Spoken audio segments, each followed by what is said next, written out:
Welcome, everyone. Thanks for joining us today. It's a day in the life of a successful voiceover artist. Today with Erica Cain. Erica, thanks for joining us today. Thanks for having me. Thanks. So before, to help get us started, Erica and I we're gonna chat for a couple of minutes, about her background, making sure that we're all on the same page. But again, this webinar is for everybody here that's watching. We want to make sure that we leave no questions unanswered. So if you have any questions, that's what the Q&A panel is for. Please feel free to enter your questions on there, and we'll get to as many as we can throughout the broadcast. We've got an hour booked. And again, if we don't get to any of the questions for whatever reason, maybe we run out of time, or maybe it's seen as kind of a duplicate, please feel free to email me directly. Again, my name's Dave Kirby. I'm an account manager here with the talent team. My email is dave.kirby@voices.com, and I'd be more than happy to answer any of your questions. So now, you're not actually in your studio right now, are you? That is correct. No, I'm at my desktop where I edit all of my auditions, all my work, and my studio is just down the hall in a guest room. Oh, okay. How does that work out then? So I just they say I like to stand. I prefer to stand for doing auditions, etc. for working. So I have it set up that way in my studio, and then I just send my files over our network here, and then edit everything on the desktop here. Okay. Okay. You know what? And it's funny because I spent 20 years in radio, and it's kind of an old broadcasting trick, as a lot of people like to be able to stand up. It helps you, with your breathing. It helps you, for projecting, things like that. So the fact that you don't even, you haven't done voiceover before and you knew that, that's fantastic. What have you got in terms of equipment for your studio setup? Sure. So my microphone is a Rode NT1. And then I have a Focusrite Scarlett interface and a DBX 286S preamp. And I use Adobe Audition for editing. Okay. And then how about acoustics? What have you got set up for that? Sure. So, well, I have a lot of acoustic foam, and my studio is still a bit of a rudimentary setup. Not quite as much as when I started, but it's still basically. I have a large beach umbrella actually inside our guest room, and it's cloth. It works quite well, and it supports like these three heavy they're heavy down comforters, and so it's like three walls, so to speak, and then of acoustic foam inside of that, and on the walls and the door in that room. So that helps a lot, and yeah, that's it for now. Someday, hopefully not in the too distant future. I definitely want to get a whisper room, but that works for now. They're a little pricey, I know. I love the setup idea though, because I mean I think that's one of the things that I think for somebody that's starting out can seem a little bit daunting. And I think once someone realizes, half of the battle in being successful on the site is good quality audio, Mhm. I think they don't realize that once what sounds normal, what sounds good in a room, sounds a lot different once you get a microphone involved, and you start getting some echo, some room noise, and then I think they're a little it is a bit daunting. Okay, well, what kind of equipment do I need? The fact that you're using a beach umbrella with some blankets around you, I mean, it just goes to show you don't need to spend a ton of money to be able to get something that sounds good. No, no, no. No, we did upgrade a couple of, like I have changed my mic already. I did like a couple of jobs, and it was a fine mic, but I wanted something a little better, and so and yeah, we upgraded. But as far as, yeah, acoustic wise, it is very basic, and but like I say, it works for now. So yeah, and it's so true because yeah, I had no idea, what a noise floor was before starting this, and how many things that you just never even notice, typically in a room, actually affect that, and yeah, so it's Nope, definitely. No, that's great. That's great. So we do have some questions coming in, and I want to encourage, ask as many questions because that's kind of the whole point while we're here for everybody. So I guess for starters, how what resources do you use for intro music and sound effects, or is that even something that's come up for you? Um, that's a great question. And yeah, it is. Honestly, I have to say, I've not run into a whole lot of auditions that ask for or even want background noise or sound effects. I mean, but I have come across, I'd say, a good handful at least of some that specifically do ask for that. And we've played with that a little bit.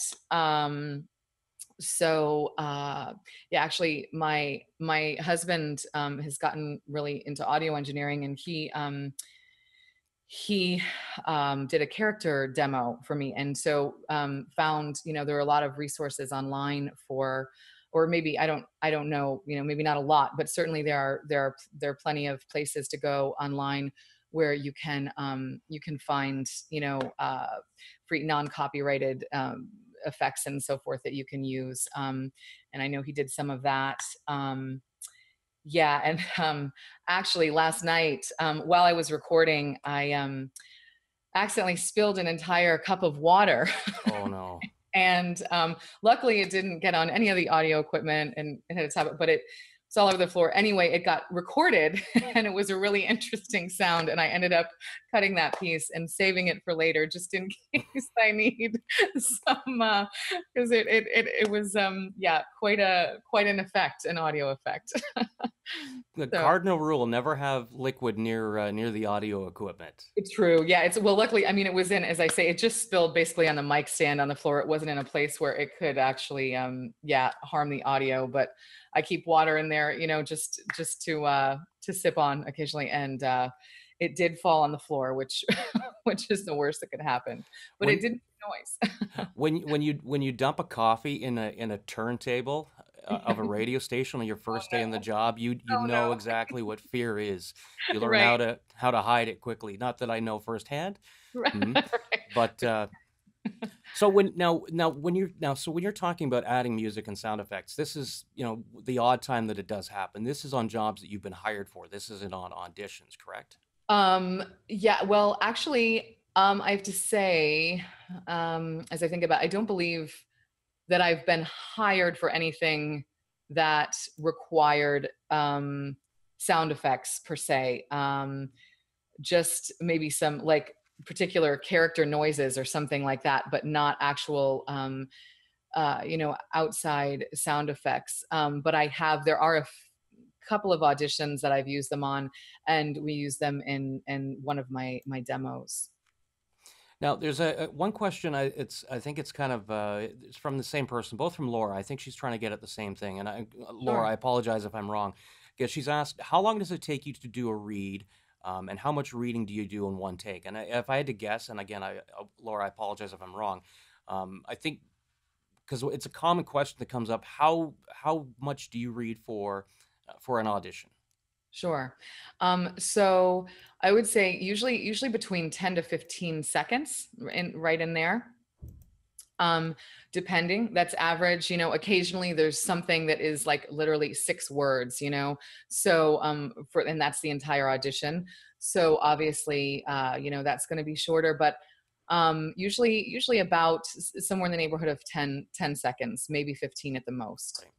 And for anybody that's new to this and hasn't done any auditions at this point, that's one thing that we do encourage here is keep it short. I mean, a client knows within 10 seconds if they're going to be interested or not. So for you to read, a minute or a minute and a half of copy, that's just wasting your time that you could be spending, on the editing of what you have done, and or doing a couple more auditions. Like typically, how many auditions will you do in a day? So it definitely, it depends on the day, but generally, probably an average of about 8 to 10. Some days I'll do 5, and some days I've done like 19 or 20. Right. And how long do you normally take to do an audition?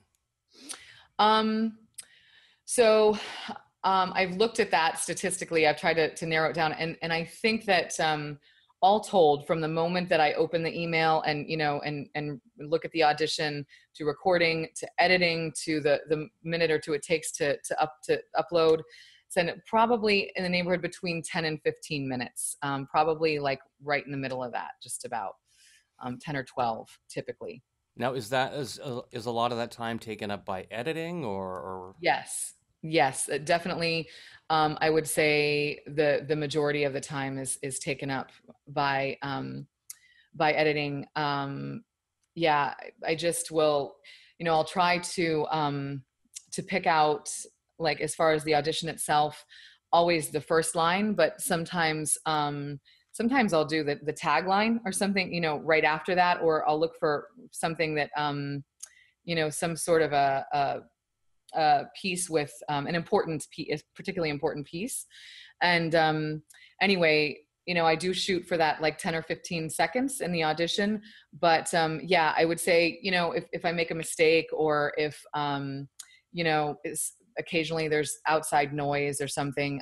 So, and then by the time I edit and send it, I would say, yeah, it's somewhere in the neighborhood of 10 to 12 minutes per audition. that's not Sometimes bad, much shorter than that. right? But And well, and that's the thing too, and I think a lot of people don't appreciate how much editing goes into submitting an audition, because I'm assuming you're probably taking out mouth noises like clicks and excessive breaths and whatnot. yes, luckily, between the particularly the preamp that I have, the DBX, and the hardware audio chain, and then the software audio chain, it takes out a lot of the breaths and that sort of thing, which is really helpful, and it really helps with the workflow. But still, I just like to really make sure that the audition is, as best as I can make it, with minimal space on each end, and there's just that everything is timed correctly, etc. And still, there are sometimes, mouth noises or background noise that need to be removed. So, yeah, Right. that's a little time. Yeah, absolutely. You want to make it as clean as you can. Mhm. And again, the other nice thing too about keeping it down to 10 or 15 seconds is, the shorter the audition, the fewer mistakes you're going to make. The less editing you have to do. That's true. That's true. To be honest, one thing that I have to truly be conscious of is, sometimes I'll feel like I really want to do a good job. So I'm going to do another take, and another, and honestly, as you said, it's just easiest to just take a moment, read the script that you're going to do your best up front, and just do, a take or two. Um, I do typically do like two takes of just those few lines that I'm going to do, just because I like to have something else. I might like, one piece a little better than, one version than the other. So I might piece them together or what have you. Um, but yeah, I try to keep it down, because it just becomes excessive, and um, it requires much more time editing. Right. So when you got started, because again, this isn't something that you'd done before. It's not like you had a background in voiceover or broadcasting or anything like that. How did you know what to buy for equipment? Well, I did some research, and to be honest, at first I felt kind of just overwhelmed, because there's so much information out there, and audio slash like tech equipment is not, I know, essentially knew nothing about it. So actually, my husband was a great help in that, because he did a lot of research regarding equipment, and in just audio setup and quality, etc.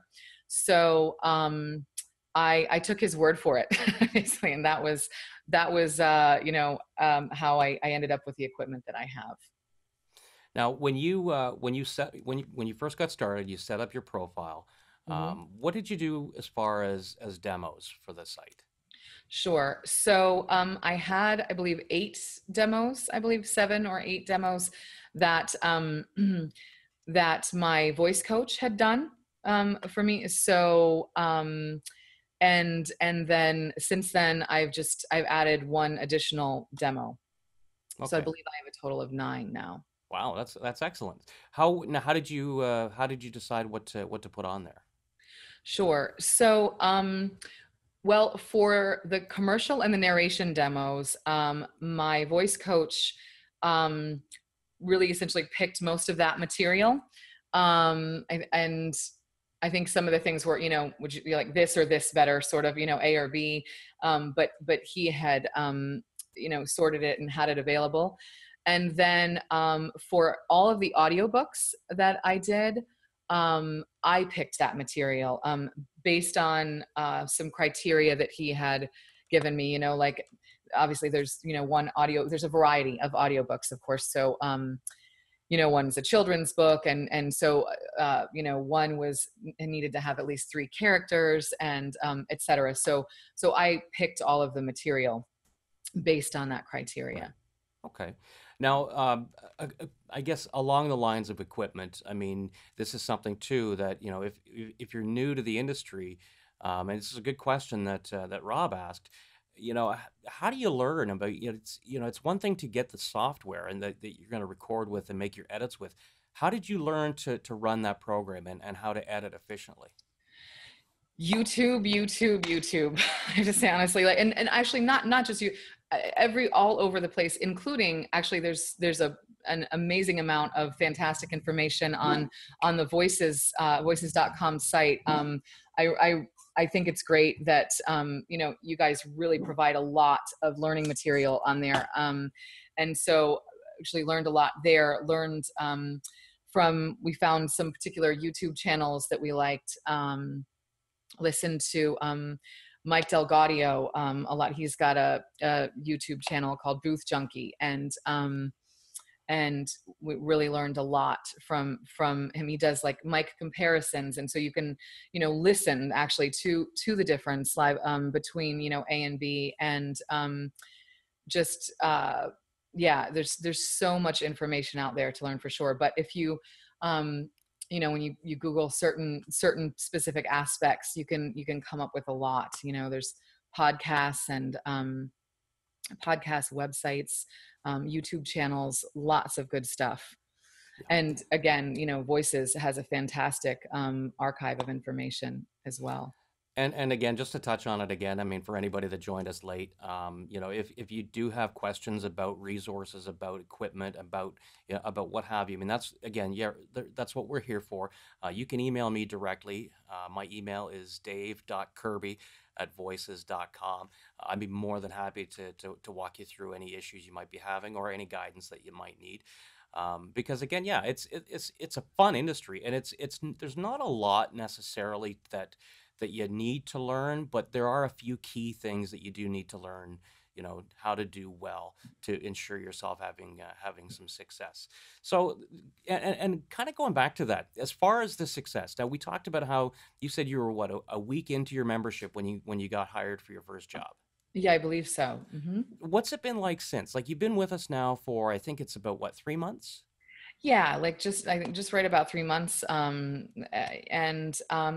yeah, so it's been um, initially, I have to say honestly, because all of it was so new to me, it felt kind of like a roller coaster ride. It's like, oh, awesome, I got a job, and then it's like, there are going to be there are days when you don't get jobs. There are other, and so, but I overall, I found some trends that seem to sort of be somewhat reliable, like the ratio of likes that I get out of auditions, et cetera, seems to be relatively steady. So I think that's a good feature because it's nice to at least have some feedback that, okay, the audio is good, they sound good, they like this, even if you don't get picked, that it's sounding good, you're getting some positive feedback. So yeah, and then actually it was just recently that I had like my longest stretch of not getting a job. So that was, I think, maybe 2.5, 3 weeks, But I think the biggest thing, honestly, is perseverance. Like with any free enterprise, anything you're doing, I think it's that's how it goes. There are some weeks where you're sort of planting the seed, so to speak, and then then there's it's sort of cyclic. If you then you there are weeks where you're working more than you're doing auditions. So yeah, it's kind of a cycle, I would say. Yeah. Oh, for sure, for sure. And that's part of what we try to do here is to help manage people's expectations. And one of the first things I'll let someone know is listen, you need to do a lot of auditions because a- as with anything in the performance industry, the majority of what you put out there is not going to pan out. Right. So if you do an audition and then you do a second audition and maybe you do a third one in a couple of days, you're not doing enough auditions. And to, the best, and again, I don't know how you do it, but I know one of the things that we like to say to people is do your audition, submit it, and forget about it because you'll drive yourself crazy wondering if that's going to get chosen. Yes, I think that's fantastic advice. Yes, absolutely, so true. Yeah, I think all you can do is you just do the best you can do, and I think it's helpful to have just a pattern of, like as you said, submitting essentially as many auditions as you can, Okay. and then things will pan out. But as you said, it's in the industry, there's the vast majority of the time you're not going to Right. get that part, but then there are the ones that you do. Most So and most voiceover artists will say, I audition for a living. right, And right. and especially the first year or two, because I'm guessing because it's been, I mean, you've gotten a lot of work on the site, but again, you've only been doing it for about 3 months. Have you gotten any repeat business yet? um I have not yet gotten any repeat business. I just yesterday submitted an audition to a production company that I'd already worked with, and I'm certainly hoping to get some repeat business. That'd be great, but not as of yet. No. Okay. Because yeah, like I mean, it's typically, and what I usually say to people is, your first year or even a couple of years is about doing as many auditions as you can, Hmm. because, when someone hires you for the first time, they hired you because they like your sound, your delivery, what have you.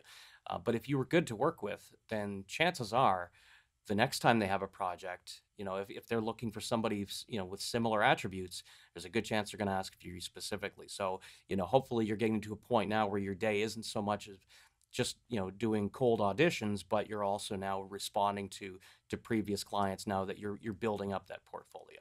Sure, sure. Now, we got a lot of questions coming in, which is fantastic. And again, I apologize if we don't get to all of them. We're going to do our best. You mentioned a term, and I'm going to put you on the spot here because it's a tough question to answer. But you mentioned a term, noise floor, Yes. and it's been asked, what is a noise floor? Okay. So I I will give you my explanation. My understanding is, I know I'm sure there is probably a much better technical definition that you could find.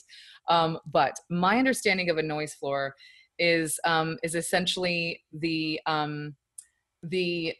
noise in a room when nothing is being recorded intentionally. Essentially, the bare minimum of actual noise occurring in the room. And so you as again as I understand, you want to it is, and as far as I know, keep that less than like 60 decibels full scale, I think, believe, for uh, you know quality purposes. And but yeah, that's like when you turn on, like if you go in the studio and turn your mic on and you're not speaking into it, and you can see on your software what your noise floor is currently, what's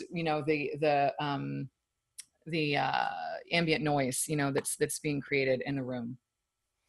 Yep, um, that's as good an answer as I could have come up with. I'm not an audio engineer, and but you're right. I mean, if and this is one of the toughest things about getting started in voiceover is, making sure that that quality is there.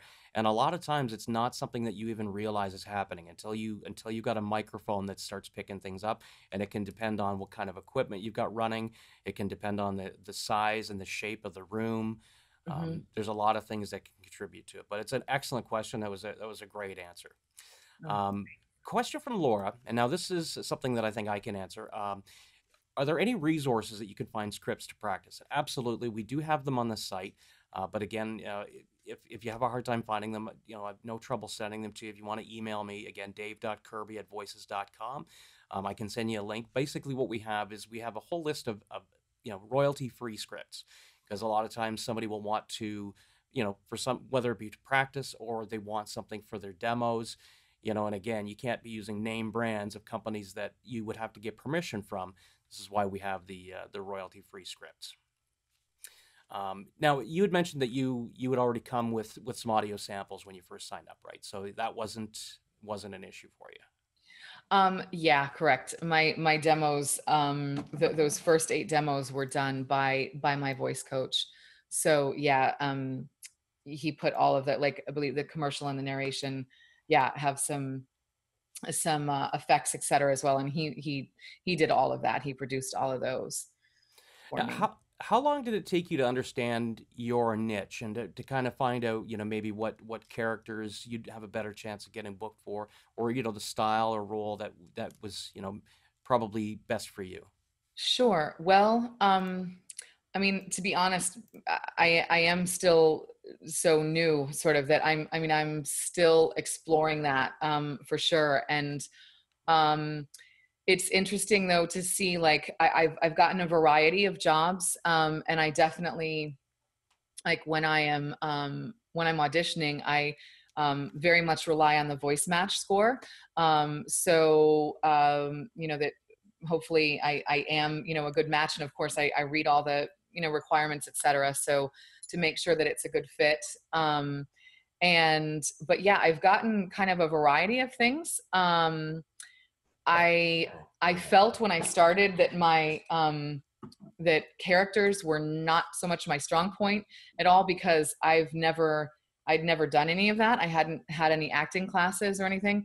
But my first job actually was as a Jeopardy style game show host. So that's I would say sometimes, and now I'm taking some improv and doing some character work, but I find those fun, and it's something that I never thought that I I felt like I was starting too late in the game for that. But I've done some, a couple of those jobs, and then I've also done some educational work, some work with universities. That's I've done that several times. But yeah, other than that, it's been kind of a variety. Audiobooks as well.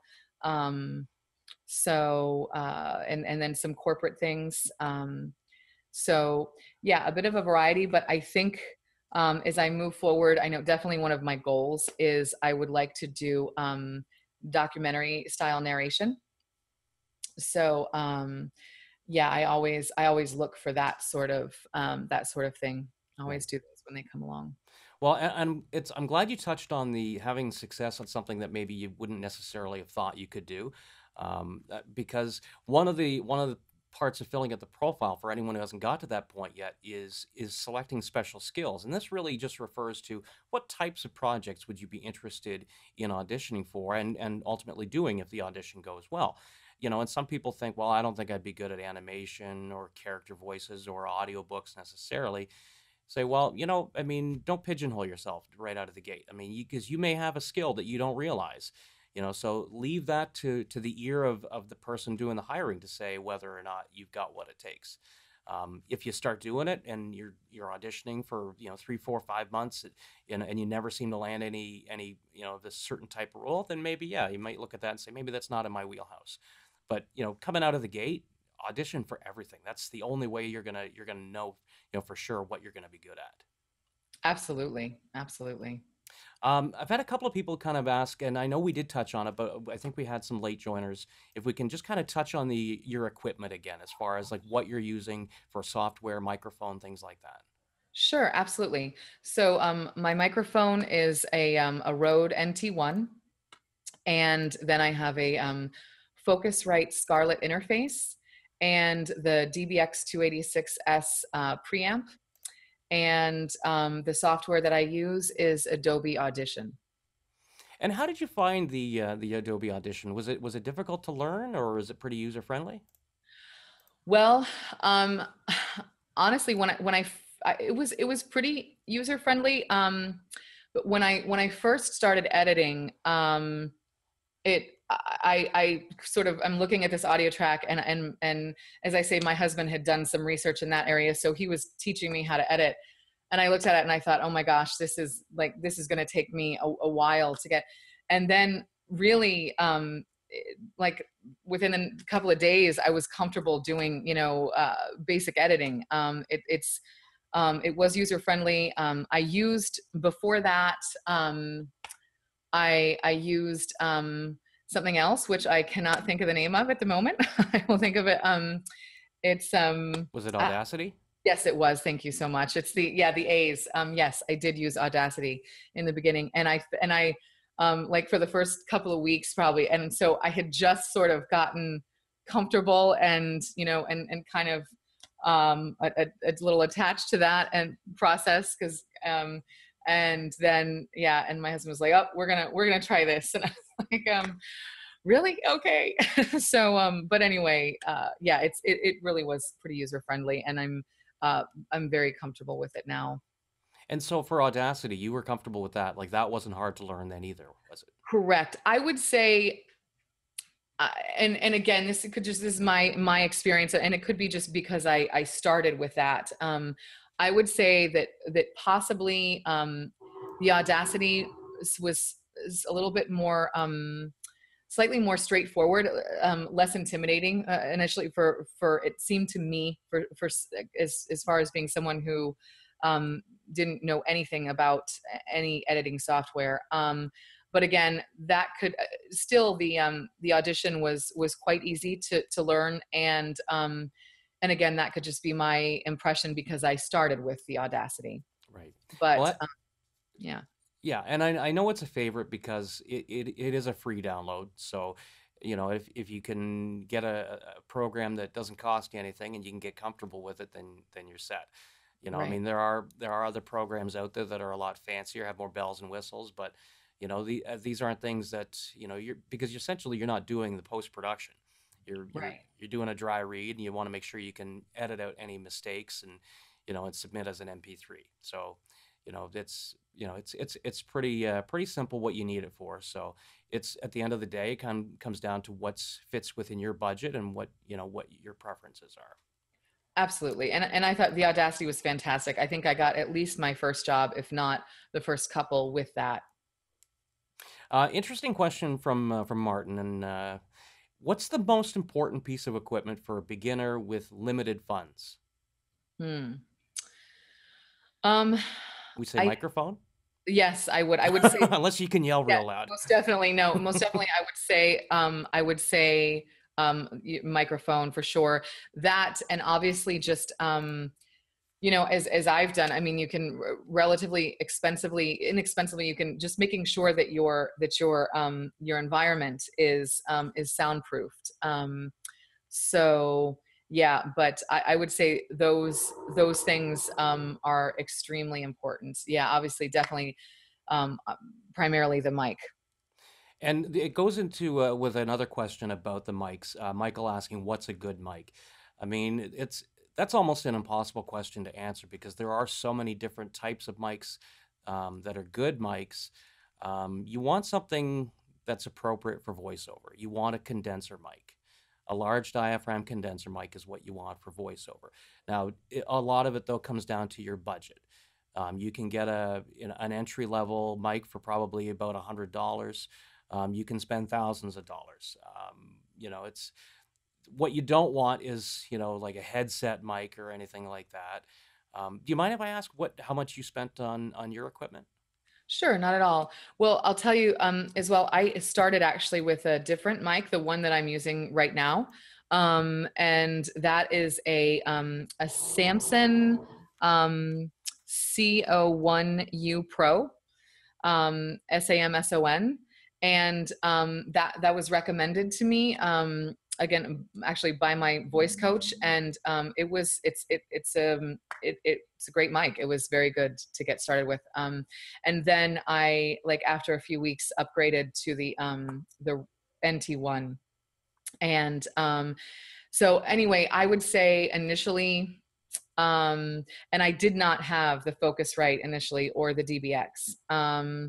So I was using the Audacity. So initially, I would say it was like, I want to say probably $500 or less investment, probably less than that, probably, really, probably between like $300 and $500 total. For everything total. Yeah, maybe closer to five, but again, I bought a very simple small tablet specifically for recording purposes, because it doesn't have a fan, so like no added noise from the Right. fan. So, and that was like $100. So including that, and the mic, you know, and everything else, yeah, I would say like three to $500. That's great. I mean, and there's not too many businesses that you can start your own company with, with $300 or $500 overhead. So Absolutely. Yeah. I mean, I've upgraded, of course, now, and spent, I'm not sure exactly how much more, probably doubled that. Um, but basically I was reinvesting, what I was making my first jobs. now So you obviously had some help along the way. I mean, you'd mentioned that you did have some coaching. Who was your coach? sure. So my coach is John Burr, Burr. He's here in Sarasota, and he was wonderful. He actually was also the coach of one of your star talents over there, who I met, Shane Morris, as well, and he's been a great help as well. He was a student of John's, and I met him after I completed my lessons. So yeah, John is fantastic, and Shane is as well. I know he's doing very well on voices and in general. So yeah. Now, I know we talked about finding your niche and kind of not pigeonholing yourself. Have you found certain types of jobs now that you prefer? Um, that's a great question. Um, there's I would say there's a variety of jobs that I particularly like. As I was talking about the characters, which I initially didn't think that would be something for me, just because I think of some of the amazing actors that have been doing. They say, I've been doing that since I was 4 or whatever. Doing these characters, and I had not. But I've gotten a few of those jobs, and I think they're a lot of fun. The characters, and I also um, I like educational things, just personally. So I like to do anything, related to that. Um, and that's always fun. And yeah, so, and as I said, I always look for the like documentary style narrations, because I'm definitely very interested in that sort of thing. Now, has there been anything that maybe you've kind of learned that you don't want any part of, that maybe a certain type of a project you're really not interested in, or Yeah, that's a good question. Well, I w- I wouldn't say um I wouldn't say there's anything specific as far as category that I really don't like. Yeah, it's a great question. I've not really come across anything so far. Maybe personal opinions about companies, right? You know what I mean? As far right? as that sort of thing, like, oh, love that company, love to work for them, or maybe not so much that sort of, but yeah, other than that, as far as job category, I've not come across anything I didn't like. Now it's well, and the nice thing is about about this site, because voices.com is the world leader in the industry. I mean, it just means such an abundance of opportunities that you're able to take a look at, say, okay, well, I don't mind doing these, or I'd like to try that.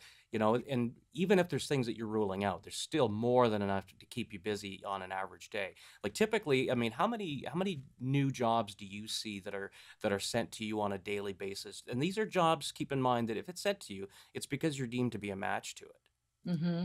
Sure.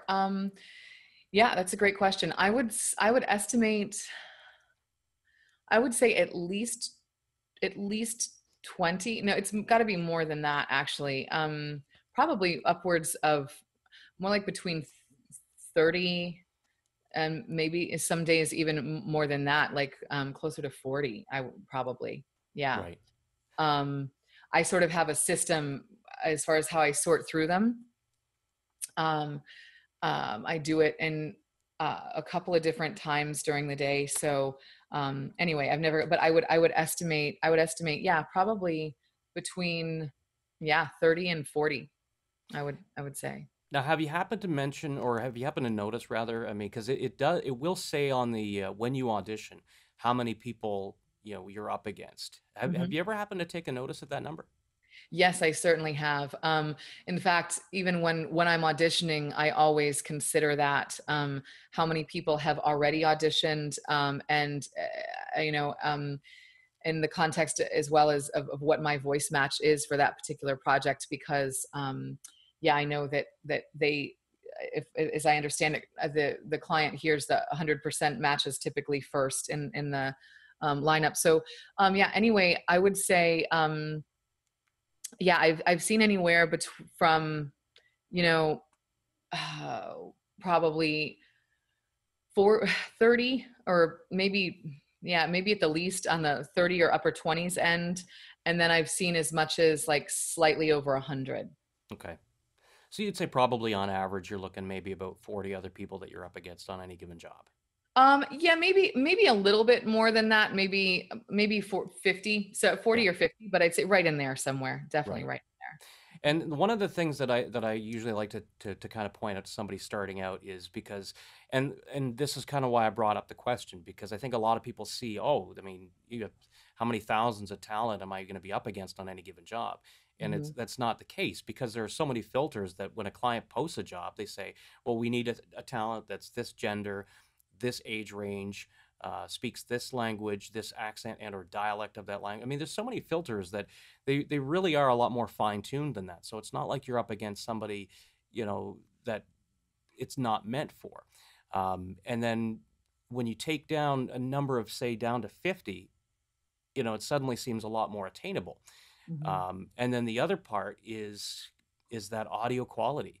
If you got 50 people, I can guarantee you there's probably 10 or 20 of them, they've got subpar audio quality. So now you're up against, say, let's say 30 other people. Well, it's not like sports. It's where you have somebody who's clearly faster or clearly stronger than everybody else. Voiceover is very subjective. So if you're in there with 30 other people that have good audio quality, then it's just what that particular client happens to hear in your voice that stands out from the rest. Hmm. Yeah, absolutely. Yeah, I notice some auditions, and with some auditions, the client will be, there will be much more direction and specificity than others. I tend to really gravitate towards those. I like those because then I know, how good of a match I am or am not. Whereas sometimes, and I do these auditions as well, but sometimes it just doesn't specify beyond gender necessarily. It might be just both, and then just possibly, accent or less, and then you just, you do whatever you feel is most appropriate. But as you said, I think it is subjective, and I think sometimes they're just, they know what they're looking for, and just because you don't get picked doesn't mean you didn't do a good job. It means Right. that they're looking for, they found what they're looking for, and it didn't happen to be you. Exactly, exactly. Good question from Keith. When you're doing an audition, do you provide different styles? So more than one take, like maybe a hard sell, a soft sell, or different inflection in different parts. Sure, that's a great question. I do sometimes do that. I don't always do it. It depends on it depends on the job. If it seems to if it seems to be particularly appropriate for that job, and especially if it's not a very long audition, then I will, or I'm not, I'm uh, that it works out that I can do a shorter piece a couple of different times. Then I will absolutely do that if I think it's appropriate.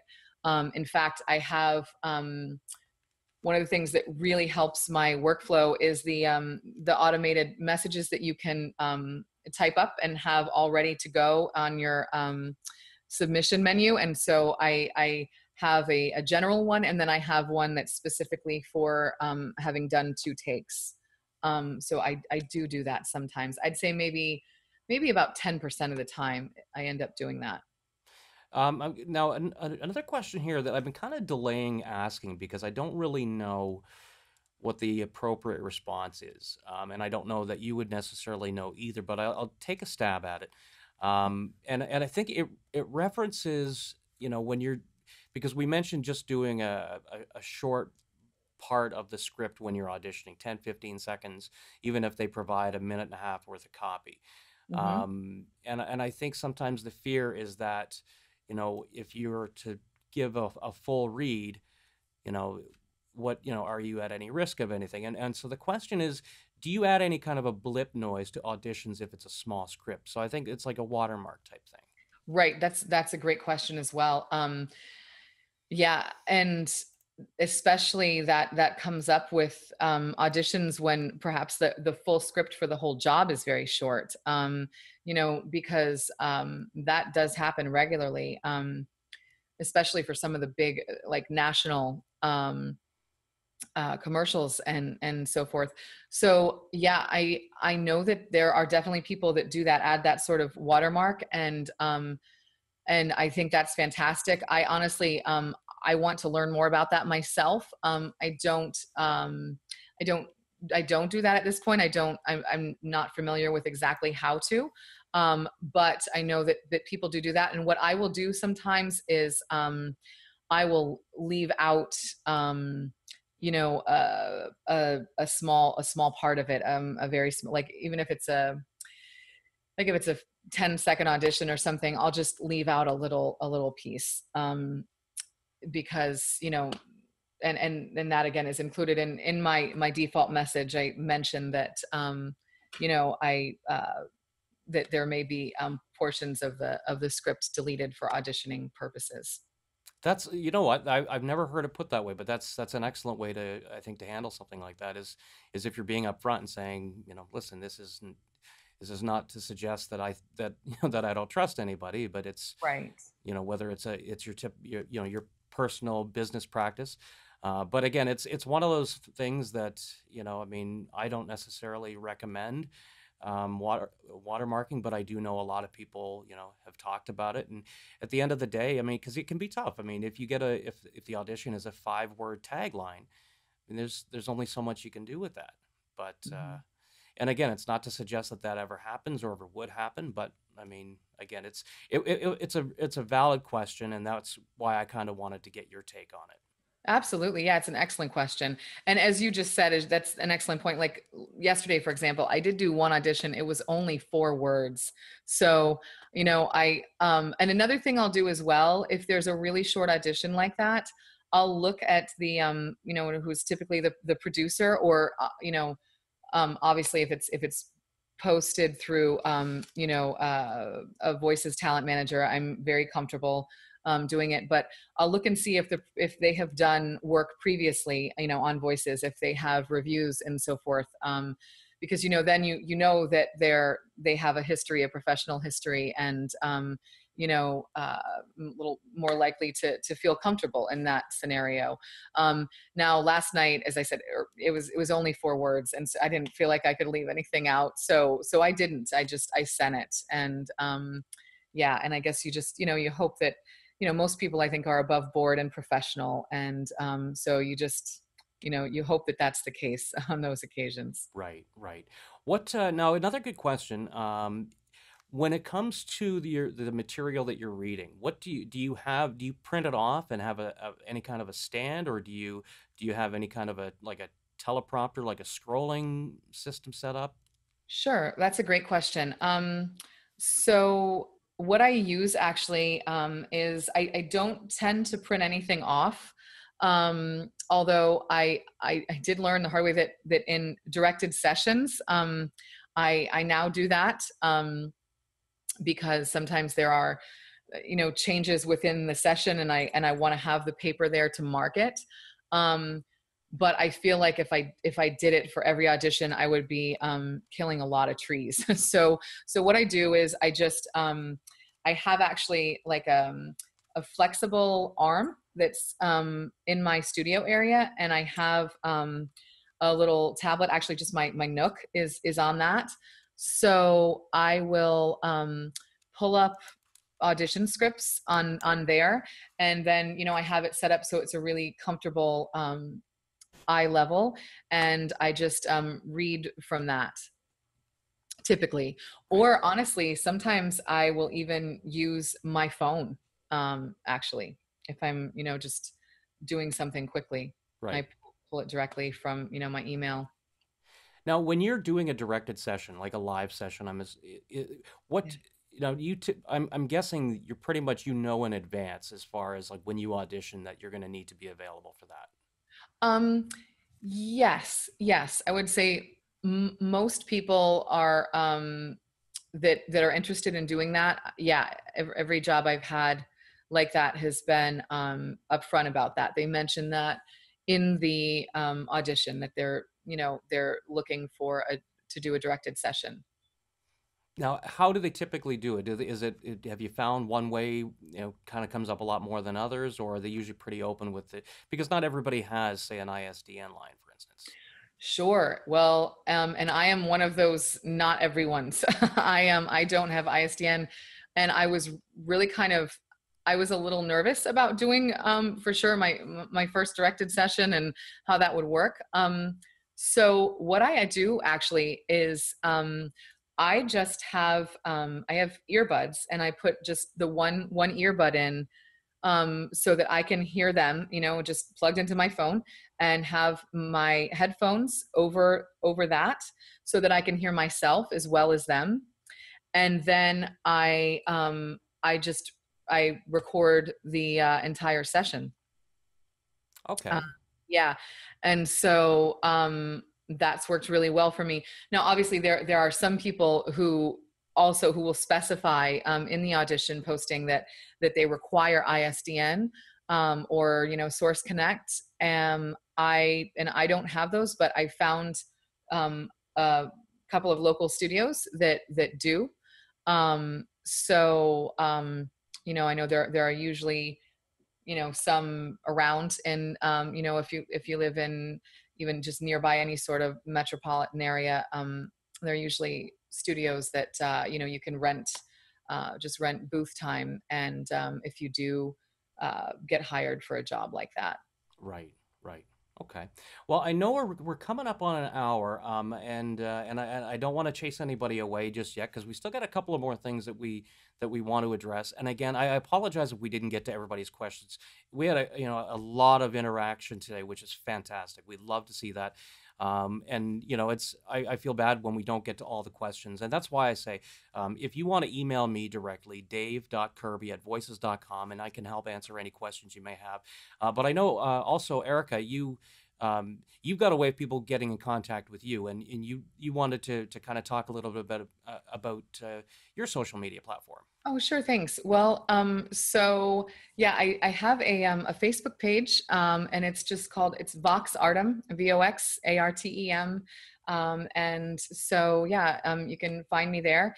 And to be perfectly honest, partially this webinar motivated me to finally get that out there, because it was one of the things on my marketing list of, my to-do list. And anyway, so it's up now, and I'm just, of course, posting, all kinds of, I'll be posting all kinds of voiceover related things. So yeah, you can find me there.